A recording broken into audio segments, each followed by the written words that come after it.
I do have visual of a plane that's fully engulfed. Truly a miracle. One passenger telling the Houston Chronicle that she was shaky and shocked, coming down that slide and then running for her life away from those flames. And this morning, we're learning more about the CEO who owned the plane and was also on board. A terrifying scene in Texas. This plane bursting into flames after skidding off the runway, but miraculously everyone on board escaping. No one's deceased. And man, that is an awesome feeling right now for us as first responders. The private jet, owned by Houston homebuilder J. Allen Kent, was on its way to Boston for the MLB playoffs, along with his wife and 16 others, including a 10-year-old. It should have been up in the air. I knew something was wrong. A couple seconds later, we saw the fireball. We were thinking that nobody was going to walk away from that. So that's a miracle. When I saw the initial wreckage, I was just floored.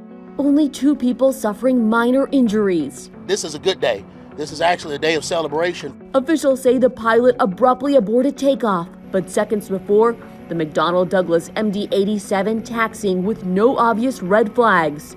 Experts say it's too soon to tell if this puff of smoke seen coming from an engine had anything to do with the crash. This particular aircraft isn't flown by many U.S. airlines anymore, but when it was in service, it had an excellent safety record.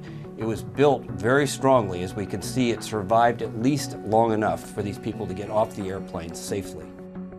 The January 6th committee wants Steve Bannon to go to prison for refusing to cooperate with its investigation. But even as the panel voted to hold Bannon in contempt, the committee's top Republican made it clear this is about much more than Steve Bannon. The January 6th committee said Steve Bannon must pay the price for defying a congressional subpoena. No one in this country, no matter how wealthy or how powerful, is above the law. In a 26-page report, the committee alleged, quote, Bannon had specific knowledge about the events planned for January 6th before they occurred.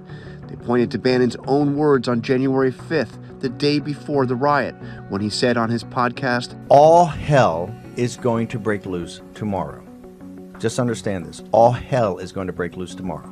It's going to be moving. It's going to be quick. There's going to be many moving pieces. Bannon told Trump's supporters this is their moment in history. And all I can say is strap in. You have made this happen, and tomorrow it's game day. Bannon could face up to a year behind bars if found guilty. His lawyer told the committee he is refusing to comply at the request of former President Trump. As the vote to hold Bannon in criminal contempt moves to the full House, Liz Cheney had a message for her Republican colleagues in Congress. Almost every one of my colleagues knows in your hearts that what happened on January 6th was profoundly wrong. All of us who are elected officials must do our duty to prevent the dismantling of the rule of law and to ensure that nothing like that dark day in January ever happens again.